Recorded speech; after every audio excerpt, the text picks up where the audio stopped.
Okay. Hello, everybody. Welcome to the first Conversations for Change talk. I am sitting here with Miss Lisa Roberts, who is the MLA for the Needham North End area. Halifax, Needham. Yeah. So, welcome, Lisa. Thank you for coming in and being our first guest. I'm honored to be here, excited to be in the room. How are you doing today? I'm doing okay. You know, I mean, this has been a real heavy year or almost a year now, 10 months, and it kind of hasn't let up, but I'm good. I definitely feel that. So, I have a question for you. How did you first find out about Conversations for Change? I think I first found out about it when I was contacted to see if I would be a guest, and that wonderful video was there of Finley, right? Mm-hmm. and Dennis. And I watched that. I saw them sitting in these chairs that looked very fancy. It looked like a very fancy studio. And I was like, yeah, that sounds good. So I don't know if I know more about like what was behind it, other than, you know, like I think we're all looking for different ways to connect at this time, because that's what we're I definitely feel a little bit starved for is like connecting. So that's how I see it. Okay, so I guess I can tell you exactly what we're doing here then. Excellent. So my favorite way of explaining it is we're having these very broad conversations to get people a little uncomfortable, to make a change that we need so that everyone throughout our city, throughout our province, throughout our country can be more comfortable within their lives. So each conversation is going to be a little bit different. We're going to touch on different things. And it's just a place for us to be open and honest with each other. We're going to pretend that camera's not there and people aren't paying attention to us. And we're just going to have a one-on-one conversation, completely open and honest. And you're going to see how it goes. All right. Well, I'm up for that. Perfect. So my first question to lean in, I guess before I'm being told I need to give my shout outs first. So this is a shout out to you as well now. Our shout out is to Love Nation. Our Love Nation is anybody and everybody who has been involved with love to some extent, whether they were a youth on our board, ever donated to us, was a parent to a youth that was with us, or has come in to have lovely conversations with myself. Anybody who has helped us spread the love and make our world a little bit better one day at a time. So I'm going to say welcome again, because you are now the newest member. And with that, I want to know how you're feeling during the pandemic. I asked you how you are today, but pandemic-wise, it's been almost a year. We're sitting here at, 10, 11 months in, and it seems like there's no end in sight. Yeah. So how are you feeling? I've said this before. I actually said it once in the legislature when we were sitting there, that I experience or feel a lot of gratitude and I feel a lot of grief. And I feel like I'm going back and forth between both of those all the time. Mm-hmm. And what I feel about COVID is that it's brought more people into that. Like, because I feel like we've all had to slow down, and the things that give me grief, that like cause me grief, are more obvious to more people, because we all had to slow down. So, you know, whether it's anyhow, so I'll slow down for a second. I'll say the gratitude part. So my kids are 12 and 10. Mm-hmm. And the hardest thing about being an elected politician for me has been missing bedtimes. Yep. Because when I was first elected, and they were at that time 6 and 8, up until then, I literally almost never missed bedtime. Oh. And when I know that hurts. Oh my God. And like, after I got elected, I mean, for a little while, it was so hard to go out again if I had to go out in the evening, that I would actually not come home for supper, because I found it so hard to like then say goodbye when I wasn't going to be there. My daughter would cry, and anyhow, so emotional. So in lots of ways, I'm really grateful for this time, because I've hardly missed any bedtimes in like 10 months. That's good. and it feels like, as my kids are kind of moving from like little kid stage to like older kid, like verging on teenager, lots of conversations about lots of things, everything from puberty, which we call puberty in our house, just to keep it light. Black Lives Matter, racism, like lots of conversations. I'm really grateful to have had this time with them. So that's that part. But then I also I'm just acutely aware of like how much we need change, how badly we need change, for people to be able to live with dignity, for the planet to be able to sustain my kids and your kids and everybody's kids around the world and their kids. I'm super aware of all that. So yeah, I'm doing okay, and I'm very I'm grateful to be here in Nova Scotia. I'm grateful for. I had like 1 week by the ocean this summer in a beautiful place. Jealous. And I think about it. I think about those ocean swims. And I know that like literally 99% of the people in the world would like give their eyes teeth for that. And we were lucky to have it. Yeah, being in Nova Scotia, we definitely are lucky. Yeah. They say we're in the ocean's playground, so I guess we might as well use it to our advantage while we have it, right? Since we're on the emotions of the pandemic, what have you been doing to stay mentally and physically healthy during these last 10, 11 months?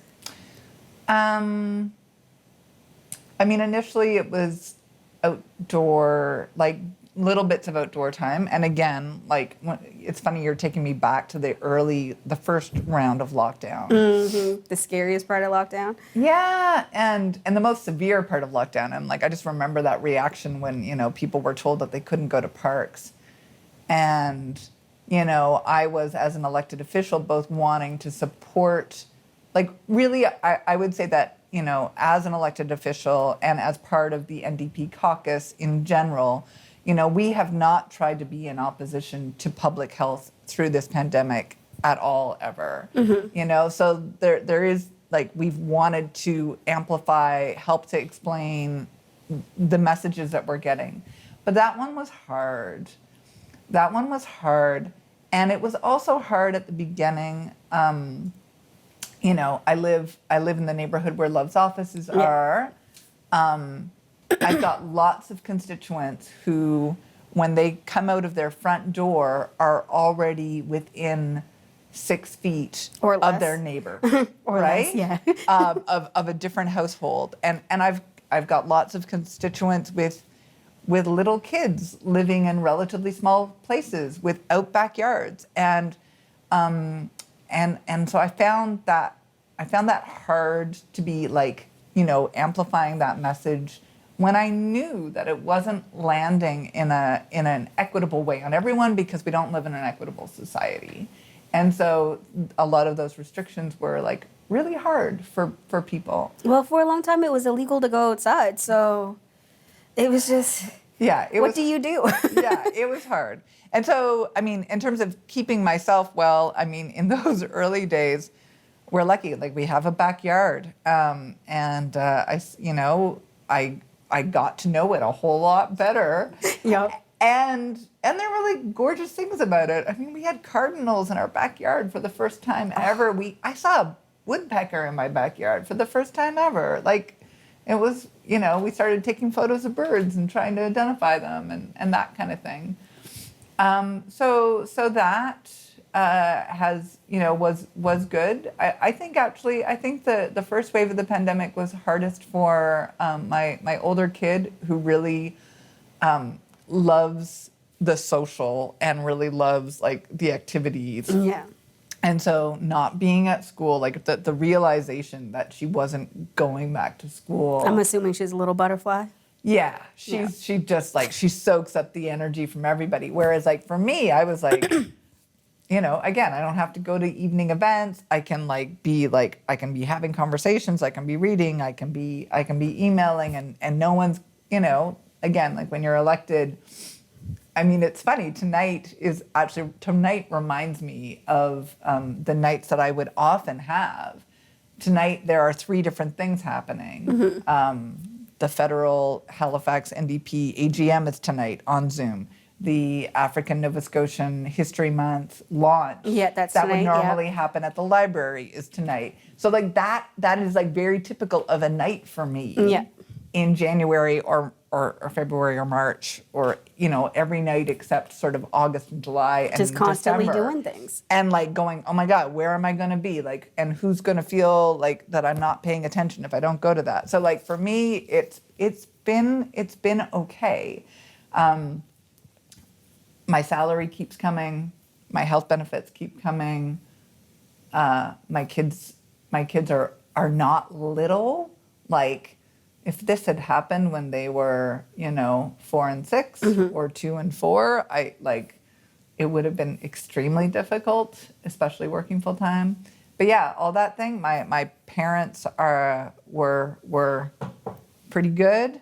Not in Northwood, So I feel like I've been okay, and I don't exercise a lot. I'm Are you a couch potato? No, I'm not. I don't watch a lot of television. I listen to a lot of podcasts. I listen to You a lot could be a couch potato while listening.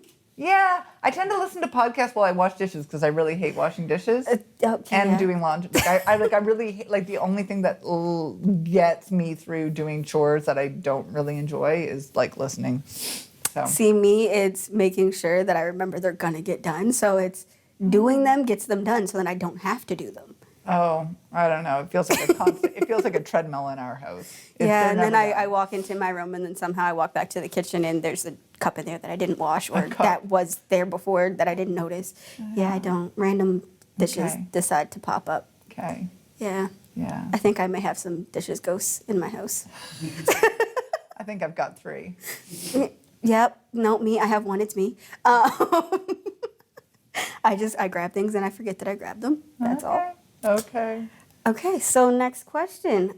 This one is more of, I want you to think professionally, but mainly personally. What is the biggest lesson you learned in 2020? I mean, maybe like, I just saw this really interesting thread. Sorry. I just saw this, because I feel like I already knew this, but I feel like what's been nice, I have felt less anxious in 2020 because I feel like we're having a collective experience. Whereas, like in 2019, I was really worried about a lot of things, and it felt like we weren't having a collective experience. So I felt like I'm over here worrying about climate change. I'm over here worrying about social isolation of seniors in our community. I'm over here, worrying about like all these different things that I worry about. I mean, it's the reason that I got into politics is because I'm concerned about all these things. But sometimes it feels like I'm over here doing this, and there's this conversation over here that is the main conversation that doesn't reflect that. So the conversation is about, I don't know, sometimes like I just hear stuff on the radio and I'm like, why are we talking about this? Like, why are we talking about like, I don't know, great seat sales on like all package vacations, or like, I don't know, like things that don't matter. Things that don't matter. Things that don't matter. When there's so much that does matter. And so at least like in this year, I feel like it's not like we're all in it together we're all experiencing the same thing, but we are at least in a collective experience of 2020. So Everybody's kind of aware of everything that's happening. I don't feel like I'm kind of like a freak on the side for thinking about the things that I think about. Okay. Yeah, I definitely agree with that. Because we all kind of have the same worry, but different worries all at the same time. So with that being said, we're going to think about 2021. But this time, what are your intentions? Oh. Coming into 2021, 2020 was not the greatest year. We all wish we could kind of throw it away. So with that, how do you want to take on 2021? What is the intention of this year? What do you hope to gain, change, everything? Oh my gosh. I mean, that is huge. That is huge. and I'm in politics. So we think that there's going to be a provincial election in 2021. And so, I mean, that's where I kind of go to, because my hope is that we get some political change in Nova Scotia, and possibly in Canada, because there might be a federal one too, and that we take some of the stuff that we have talked about and put action to it. Yeah. And that involves a whole bunch of different stuff. But I guess part of my personal intention is to really just work and work and work at inviting people into that. Because I mean, even the fact that you're asking these questions says to me that you have hopes, right? I have many things. Yeah, but I think like a lot of I think that's my hope, is that we can like go from this like collective experience into like having more people engaged in thinking and planning and working and organizing around like what is important, and how good can we be to each other, and how do we reallocate resources, knowing that it just doesn't make sense. Like it just doesn't make sense. That I think about inequality a lot in terms of geography, and I think COVID has like really just heightened that. Like it doesn't make sense that some people can be in 3 different places in the world or more, that, you know, like that their greatest challenge is deciding, am I going to stay at my place in town or my place in the country, or am I going to go on that international vacation? Like that is like a conversation. And then there's so many people who don't get to be anywhere. And that makes me crazy. That's definitely one thing that needs to change. That's like when we think about starting a change and having a change, and we think about how we're home and we think about these things and we notice these things, and you're just like, I wish I could have that one conversation. That one conversation to start, that one conversation that someone's going to hear, and you turn around and now here we are, we're having the conversation. We can see that it's more than just the person dealing with the situation that sees the situation. We can see that there's a whole team of us that want to move on and erase and eliminate all of these barriers that we have on a regular basis. But a lot of people don't realize that it takes just the conversation to start. And that's one of the reasons why we created this. That's one of the reasons why we looked into ourselves and we're saying, hey, we deal with these disadvantages, we deal with these barriers, and we deal with them. We deal with them. But no one is putting anything in place to help eliminate them.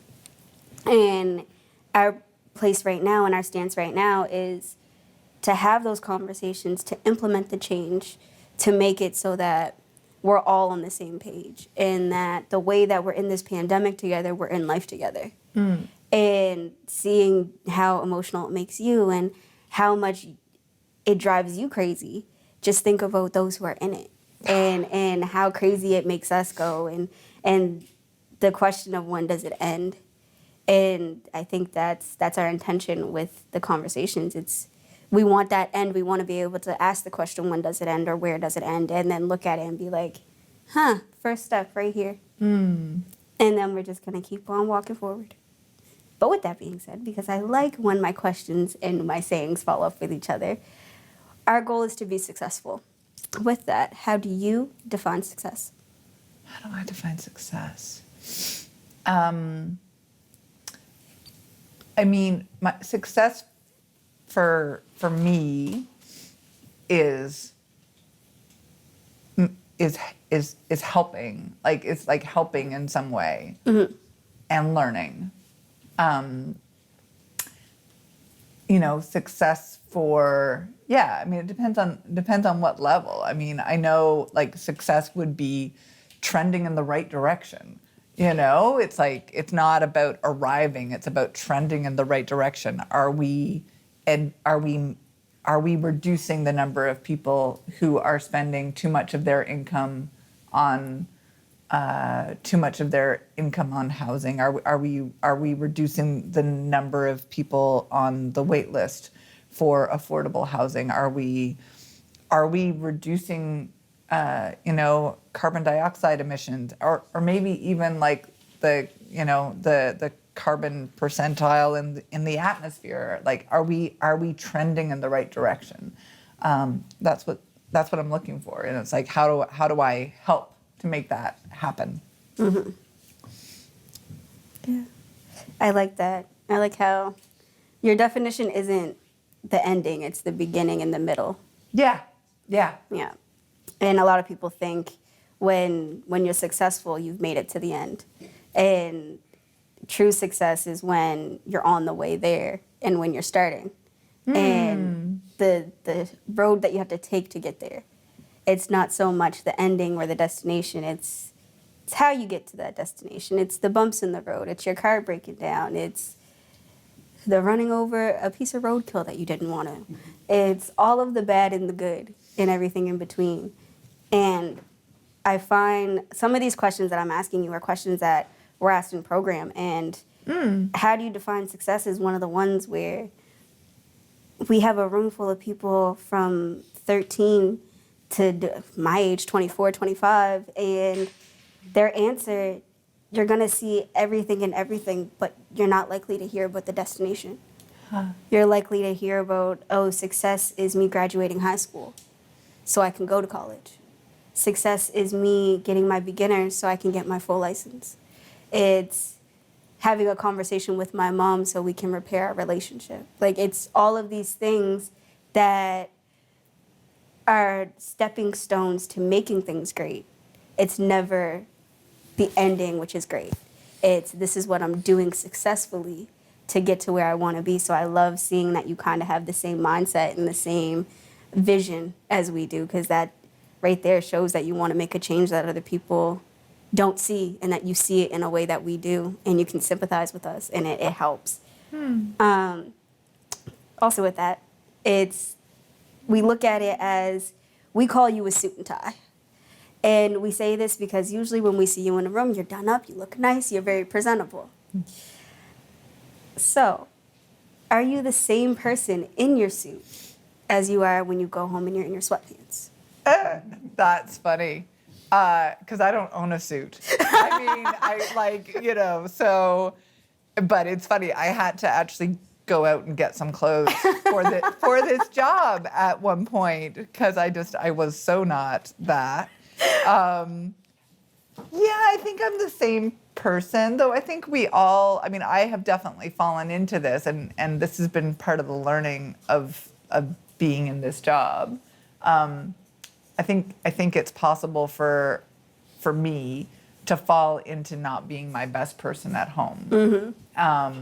And actually, I feel like I started to do this job at the right time, because I think actually my kids and how I am with my kids, what has actually been really key to me knowing if I'm managing the job right. Because my kids will notice, and we all notice, and there are consequences if I am not actually present with my kids when I'm with them. And so I don't think I'm always necessarily the same person exactly, because there's times when I'm schooling people or trying to in my job, and I don't really have those kinds of interactions in my house. But I don't feel like I've got different personas. Just sometimes I put on my Zoom lipstick and I try to I don't know, add a little bit more bluster or confidence. Add that oomph. Yeah. That extra little oomph. Yeah. I feel like when we're home, we kind of let down the guard of everything's okay, because we know that at home we're in our comfortable position, and we have our family and our support system around us, and I love the question of if you're the same, because for me, I can say yes. Because I'm always going to speak what's on my mind. I'm always going to say how I feel, and I'm always going to pay attention to those around me. But the only difference is that when I'm in front of suit and ties, I'm going to enunciate a little bit more. I'm going to be better with my vocabulary. I am going to make sure that everything is said properly. When I am at home, I use slang quite a bit. I cuss quite a bit. So we have our little mask of we're going to be completely our authentic self, but here's the veil between when I'm home and when I'm out in front of everybody. Well, it's funny you say that because it makes me think about my first session in the legislature at Province House, because that is not a place where I would say a lot of the time I am my authentic self. I've maybe gotten a little bit more so as time has gone on, and that's partly thanks to actually having colleagues like Claudia Chender and Susan LeBlanc with me there. And all three of us are like moms of kids, and all three of us are scrambling. And so I don't feel like I have to like leave all that at home. But definitely my first few months there, I felt like I didn't have to like watch my language and like try to enunciate or try to like undo myself in any particular way, but I felt really alienated in that space, and I felt really lonely in that space. And it's interesting to hear you talk about it like that, because I can see that, even the way, like we've got these old institutions, and democracy is important, and it's not, frankly, it's not in real good shape in Nova Scotia. It's not very strong. And yet we also have to think about, like, how do we take those institutions and allow them to be more welcoming? Yeah. Like, how do we actually create the spaces where we can be having conversations with real diversity of experiences and forming them in those spaces? I agree. So, next, since we're talking about being comfortable and truthful, which is more important to you, honesty or loyalty?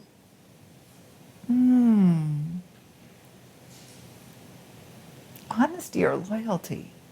Interesting. I think honesty. Yeah, I don't feel like I'm a disloyal person. But there's not a lot that I'm loyal to. Like, I'm kind of a little bit more open and changeable. So loyalty is not something that I actually think about valuing a lot. Both are extremely important. I'm an honest, loyal little pup. I'm honest almost to a fault.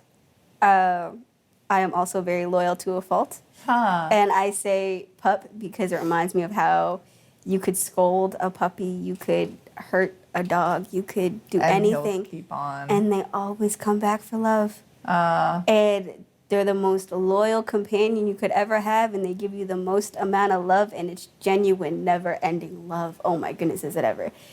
But they don't fully have boundaries. And when people break their boundaries, they continue to go back, like, what's next? I want to love you, so it's okay. What's next? You know what? In my 20s, that would have been me. Yeah. So I'm learning to only give certain people my loyalty, but give everybody my honesty. And I guess that's one thing. I'm a consistent person, that's for sure. You can always count on my honesty. So I know that earlier you were saying that you touched on it a little bit, I guess, when you were saying that you got into politics to make a change, and you seen that things weren't right, and you wanted to be a part of that. So I want to know a little bit more of how exactly did you get into politics? What made you want to do it? Was it something from when you were younger? Like, what little bell went off in your head and said, hey, let's do this? So, I mean, it was a bit of a process. When I was elected, I was 37 years old. And definitely when I was a kid, my dad watched politics, and I kind of watched politics, and I studied political science a little bit at university. So like I'd say that I had a certain amount of interest, but I didn't really know anybody who was involved in it. And and so for years I actually worked mostly as a journalist. But I always had a real attraction to stories about people doing good things. And at a certain point, in my 30s, especially post kids, I just realized I really was attracted to those stories, but I was kind of almost wistful that I couldn't get involved. Yeah.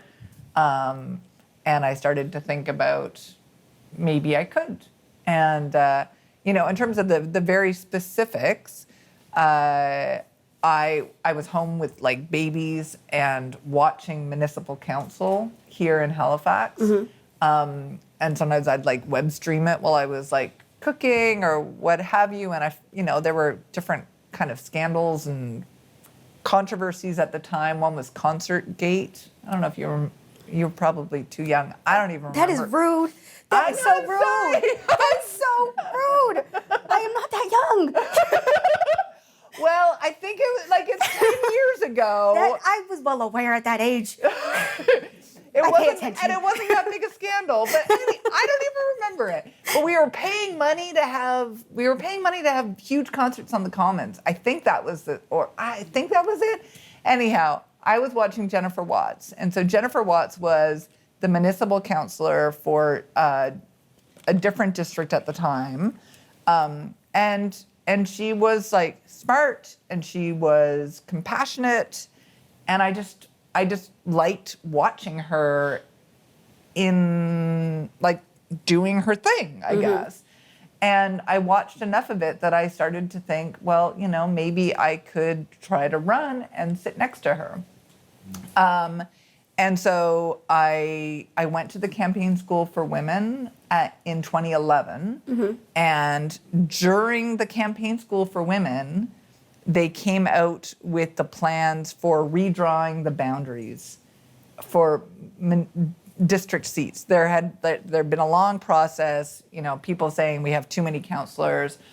I thought that they were going to redraw them in a certain way, and they redrew them in a different way. And all of a sudden, I was in the same district as Jennifer. Okay. And so the only way for me to run for council would have been to run against her. Or move. But that wasn't realistic. And honestly, I am so grateful for that. And it's like one of these things where like I did not control the timing. But so I basically contacted her and said, I just did campaign school for women. I think you're great. Can I volunteer on your campaign? And I did volunteer on her campaign. I volunteered a lot. She was actually able to pay me for my childcare expenses because I wasn't working a lot, but I had daycare bills. And I learned so much. That was in 2012. And then that led me into so many conversations with people in my neighborhood who I didn't know. Because that's the wonderful thing about being involved in your community in that way is like, I wasn't just moving in my natural social circle of people I had worked with or people I had gone to school with. All of a sudden, I was like interacting across all kinds of difference in my own community, and I loved it. It reminded me of traveling, and I don't know. Anyhow, and so that led me into a whole bunch of other things, North End Community Circle and Veith House, with the thought that maybe in 2016 I would run for council. And when that time was approaching, it for a bunch of personal and professional reasons, it didn't feel like the right time. And I joined or contributed a little bit to the team that gathered around Lindell to support him to run for municipal council. And then a whole bunch of other personal and professional things happened. And by the time the provincial seat became vacant later, like about 8 months later, not even, it did feel like the right time. And so I sought the NDP nomination and I was elected. I was actually elected, funnily enough. So I was like, it's not my time. Lindell, could you, how can I help you? But then in the end, I was actually elected 2 months before the municipal elections where he was elected. So it's kind of funny. The timing. Yeah. Everything is timing. Yeah. So we're going to go to one fun question, and then I got to get some serious stuff out of you. Okay. So we know, well, I guess we can say we, because we do our digging here in our office. We learned that you are fluent in French and English. French and English or French and Spanish? Well, English, French, Spanish. We're all three. Yes. But I was mainly focused on the French and the English part. Because English I only speak English, really. I am very, very bad at French now. I can speak very little. We learned that earlier, and that's as far as it goes. Okay. But I would like you to answer the next question in English and in French. Oh, okay. And it's kind of a fun one. So, do you have a nickname? And if you don't, what would you have been nicknamed? Or what would you like it to be? Okay. The only nickname that is coming to mind was not like a real affectionate one. Okay, answer in French first and then English. But I don't know the name for that in French. Well, just say it in English. Oh, Dandy Longlegs. But that was when I was a kid. My partner sometimes calls me Goofy, but neither of them are really my nickname. Like there's things I've been called. But I can't do either of them in French. So what would you like if you could think of a nickname, what For myself? Yeah. What would you think it would be? Mama. That's what I get called that a lot because that's what my kids call me Mama. Like we speak mostly in English, but they still call me Mama in French. Okay, here's another way to look at it. If you could see yourself as any animal, what would it be? And a little bit of why. Humpback whale. Okay. I mean, I'm not one, but they're mammals, and I love them. And I've just had some really nice times hanging out, kind of close to where they are, and they're maternal and. Okay, now answer that in French. J'aimerais être une baleine qui tombe. Oh, now I'm getting it all mixed up. Qui aussi lait leurs enfants. These are not easy things. It's not. I've never. The funny thing is that because I'm the member of our caucus who speaks French, when I do all the interviews in French that happen, but I often have to go to the reporting on the issue or the government press release just to get the vocab because I speak French. I mean, I can speak French, but like for years, I was mostly speaking French with my kids about like, have you brushed your teeth? Put on your pajamas, you know? So you know how to talk like a mother in French. So I knew how to talk like a mother in French. And the funny thing is that my mom only spoke French until she was 6. And then she went back and studied French when she was an adult because she could only speak like a kid in French. So like we've both got these kind of weird parts of language. Yeah, we were talking about how if somebody spoke to me in French, I know like 50% of what they're saying, and I can kind of come up with an answer. And then I kind of got to do the checking my brain memory of the nouns and verbs and where to put them. So half the time I'm saying a sentence the wrong way. But I was also taught by 3 different types of French people, so I have 3 different types of French knowledge. So it messes me up a little bit. Yeah. And I have a lot of like the French, English, French, and it's not very helpful. Yeah, my kids speak French fine, but actually when they talk, they're doing a lot of the French too. So it's horrible. Yeah. So on to the nitty gritty. Okay. So the first question I have for you. What would you say to someone who is like me? And I'm going to explain it a little bit more. What would you say to someone like me who has struggled and still struggles with financial in housing security and the needs of having the security of having housing. And I only ask that because during this pandemic, there's been twice where I've almost lost my apartment. Wow. And one of those times I'm currently bouncing back from. So it's a little difficult and it's hard to kind of see an end in sight. Yeah. But at the same time, it makes me think about those who are trying to move out, who are single, who have full-time jobs that are barely making it. And they say your rent is supposed to be 30% of your income. My rent is like 90% of my income. Wow. So how would you speak to somebody in my situation where it's like, where do I get affordable housing? Where do I get that security of housing? Yeah. So we deal with this in my office all the time on a very practical level. What we're currently saying to everyone, and in fact, I have a social work student who's working in my office part-time, and we're calling back to everybody who we've dealt with who has been in contact with us in the past to encourage them to apply for public housing. And the reason that we're doing that is because the provincial government recently signed an agreement with the federal government where they're giving folks basically it's called a targeted housing benefit. It's basically a rent supplement where, you know, if you meet the criteria for public housing and you're on the wait list for public housing, you may be invited to apply for one of these targeted housing benefits. So the first step is to get people on the public housing wait list. So that's on a practical level what I might, you know, talk to you about. Frankly, it is not. It's not very adequate. Yeah, No, it doesn't seem very realistic in the sense of, I was one of those people that did look into public housing, and the wait list was 2 to 3 years long, and at the time I was like, where am I going to go? Yeah. And I don't have 2 to 3 years to think about where I'm going to live when tomorrow I'm being told I have to be out. So No. what's a more realistic kind of, in your opinion, what is plans that should be put in place, as well as things that are currently in place or trying to be put in place to help kind of combat that situation? Yeah. So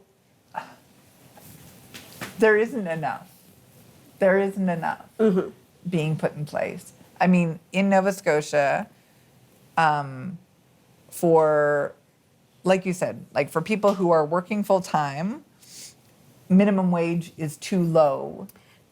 I got a question for that. Minimum wage is too low to be able to pay the kinds of rents that you can actually find.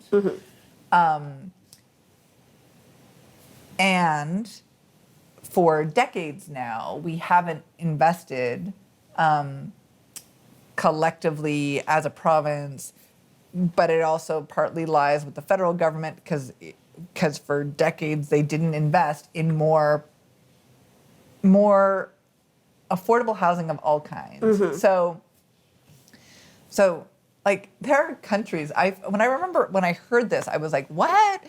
Like Singapore, which we think of as this like super urban, super developed place. Something like 85% of people there live in public housing. Like most people don't own housing. Housing is seen as like basic social infrastructure. If you're going to have workers, if you're going to have communities, if you're going to have society, obviously people need places to live. It's a human basic right to have a roof over your head. Yeah. And I'm finding that here, like, at least from what I'm seeing and noticing within Nova Scotia, it's not treated as a basic right. It's treated as a reward at the end of the day. It's like, you work so hard, you can have a place to live. Or you get up and go to work every day, you can have a place to live. It's not, you're a human, you need a place to live so you can get food and you can have shelter so you can be safe from our horrible weather. It's more so of, if you're able to work, then you're able to live. And I want you to continue answering that question, but this next question also, they tie together really well, and it has to do with our minimum wage. First of all, I have many opinions on our minimum wage. We definitely don't get paid enough. And recently it was released officially that on April 1st, our minimum wage is going up to $12.95. That's a 40-cent increase. How do you feel that's going to affect the people of Nova Scotia when our rent keeps just rising, like increasing drastically to a point where it's like that 40 cents is nothing compared to our $1,000 for a one bedroom or $1,050 for a bachelor in these neighborhoods that are horrible, or in these buildings that are rat and bed bug infested. Like what's something we can say to people, or that you can look at and say to the constituents of like your city, that to kind of make them feel better about what's going on, if there's anything you can say? I mean, what I can say is that I hear you, and we're pushing. We're so in 2017, my caucus, the NDP caucus, introduced legislation, and we reintroduced it in 2018, calling for rent control. And you know, I really wish it had. I really wish the government had more seriously considered it and gone for it, because by the time they finally kind of stopped saying that rent control doesn't work in November and actually brought in rent control temporarily, in the like year previous, like we had so many calls from people who were getting like $100 a month increases, or $150 a month increases, or $200 increases. I remember when a woman who was working for me at one point, she was moving into an apartment, and I think it was $1,400. That sounds about right. for a one bedroom. Sounds definitely about right. And it's a relatively new building. It's like, it's nice, you know, it's big enough. She's able to make it work. But she said, I'm moving in and people are moving out who moved in last year. Like the building had only been built for like a year and a half. Yep. And people are moving out who moved in last year because last year they could afford it. And this year, like it was just stressing their incomes too much. And so like, I just think about like all the people in our city who are like not wasting, because it's not like it's not them wasting it, but whose time is being wasted by an inadequately regulated housing market. 100% agree. Yeah. And yeah, an inadequately regulated housing market, and also because of inadequate public investment in what is social infrastructure. Like, why is it that like we don't collectively, and this is where I like, normally I often feel like I'm like this freak over here seeing this, and like everybody else doesn't really think about it. But like, why do we not bat an eye that it costs $48 million for one highway interchange, and yet, and like we're gonna put $500 million into highways and bridges in this year, and we're going to put $500 million into housing according to the plan over the next 10 years. But isn't the estimated cost of combating homelessness and like job and food insecurity around, I think it's 25 million or something like that?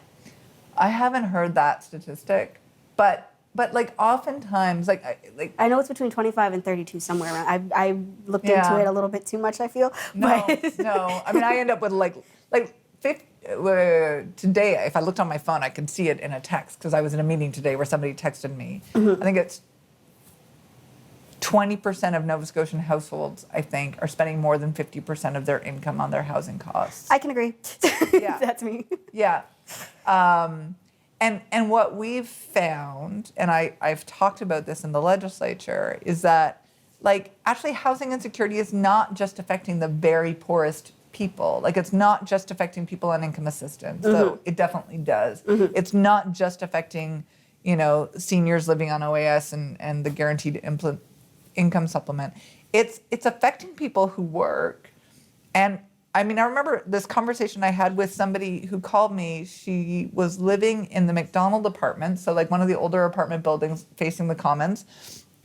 She was living in a bachelor apartment. She had no television. She had Netflix.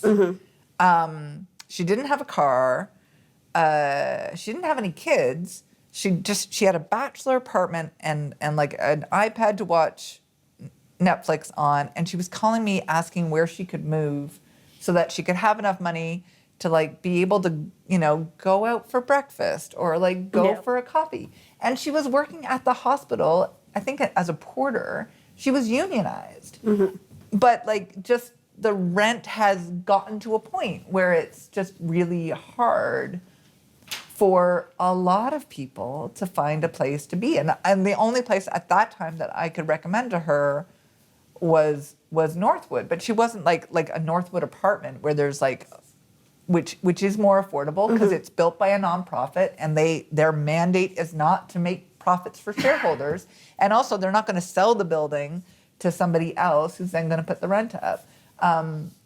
But she was in her 50s. She didn't necessarily want to move into an apartment at Northwood. She didn't want to leave the Halifax Peninsula. She wouldn't have, I think, been eligible for public housing, in part because there isn't a lot of public housing for people who are young. Yeah, and a lot of time they'll look at you and like, you don't have dependents, it sucks to suck. Like, yeah. And it's great that they're kind of looking at, if you have family, you're more of a priority, but we also have to look at the people who don't have families, and that's one of the reasons why they're not procreating, is because they don't have a house to live in.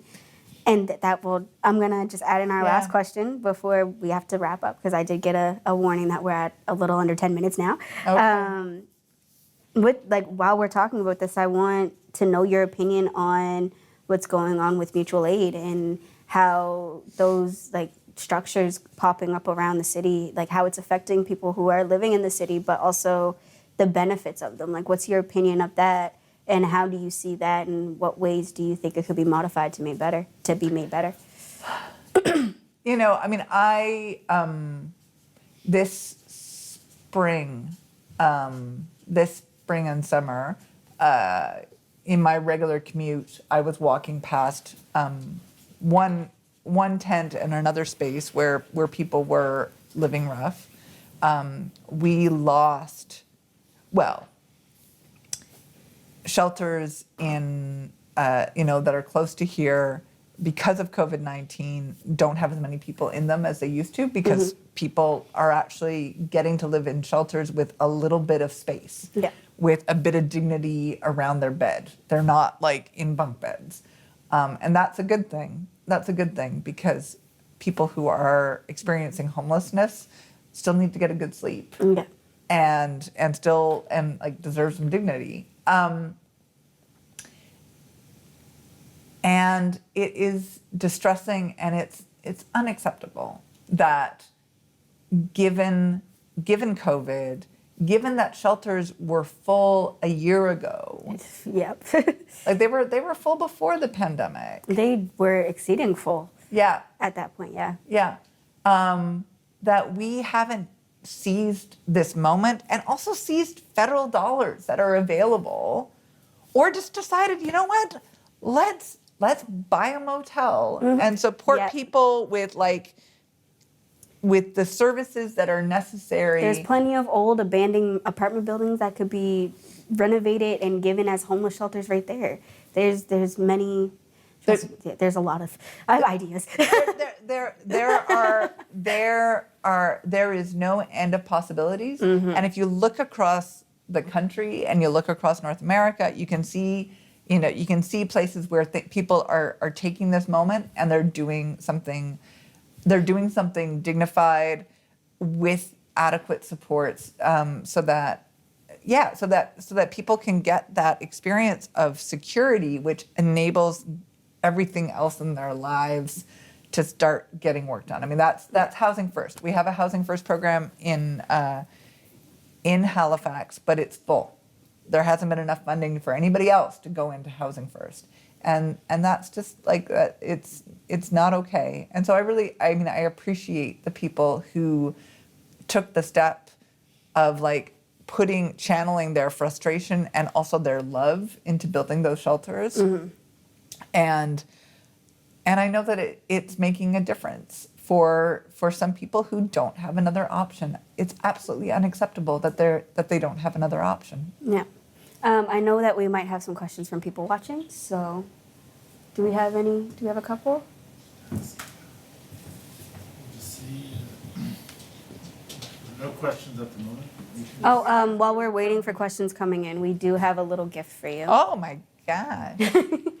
So I'm going to see, I don't know who's bringing it over. Oh. Someone's bringing it. Someone's bringing me something. So here's one. This shirt is from one of our programs called Free Flow Friday. Okay. It happens on Fridays. It's one of the programs with our youth. And that's what it is. We have a plan for it every Friday, but it doesn't seem to always work out that way. So it's just free flowing. Huh, I love it. Okay. And we you. also have a mask and a shirt for Conversations with Change and a love mask. Oh. So you have some love swag to take home with you. Awesome. I love it. I love it. Also, next month I will be speaking to another person. And as a continuum of this, I don't know who my next guest is, but who is your next personal guest to have this conversation with? We wanted to start the conversation. We wanted to make the change. So who's your next conversation? Where do we go next? Is it someone that you work with, a colleague? Is it someone else in office that has a chance at making more of a change than we do? Is it someone within housing to talk about the fact that this is an issue? Who is it? And when is it going to happen? Well, so that's interesting. So for me, one of the great privileges of my job is that I actually have, I had a conversation today with the NDP leader, Gary Burrell, and with several landlords, these are the conversations that I have kind of not all the time, but regularly. But regularly, and it's wonderful. Like for me, that's the privilege is I get to be at least pushing, at least learning on the stuff that does really matter, on the stuff that matters. So I don't. I'm like, what's in my calendar? Who am I? Oh well, tomorrow morning, I'm talking with Portia Clark on CBC Radio about the mutual aid shelters. So I'm looking forward to that, and I'm just I'm open for it. And then actually because I posted a whole blog about how the province is responsible for housing in Nova Scotia. So the level of government to which I am elected is the level of government that has responsibility for addressing homelessness. So you can kick them in the behind for me. There you go. Thank you. There you go. I I think that would be considered unparliamentary if you need me, behavior. I'm not a part of you. You can bring me in separately and say that you have a special guest, and I will very gladly and willingly, nicely tell them they need to get their things together. Hey. In other words, other than that, but Yeah. No. I can do it for you. I'm great at that. Yeah. Well. I posted a whole blog post that's on my website about all the different ways that the province has this responsibility and all the different ways that the province really hasn't taken that on and pushed it forward. It feels like so long ago now, but we were supposed to have Bloomfield with affordable housing units built and done by now, and it would have been hard, and it some people felt like it was going to be too expensive, but it would have been done now. And people have predicted. I mean, the evidence has been clear between the increase in population and then you had the extra pressure of Airbnb, that wasn't even a thing, it wasn't even a thing 6 years ago. But we've been seeing the signs that it's getting tighter and tighter and harder. And we've been making proposals and the government has not pursued them. And right now they're asking for people's ideas. So hey, yeah, so I posted this on my website today, and it ends with that. There's this new Affordable Housing Commission, and they say that they're open to people's ideas. Oh, so I got many of those. So I think will be hearing from Shawntay Rose. I think you should submit them. Absolutely. Well, thank you for having this conversation with me, and I am very grateful for you being here with me tonight. For those of you who are watching at home, if you would like to donate to our lovely organization and keep up with all of our Conversations for Change, you can follow us at love_Nova Scotia on Instagram, Love Nova Scotia on Facebook, www.lovenovascotia.ca, and Love Nova Scotia on Twitter. Thank you for tuning in, and we will see you next month. Is it all? Are we still?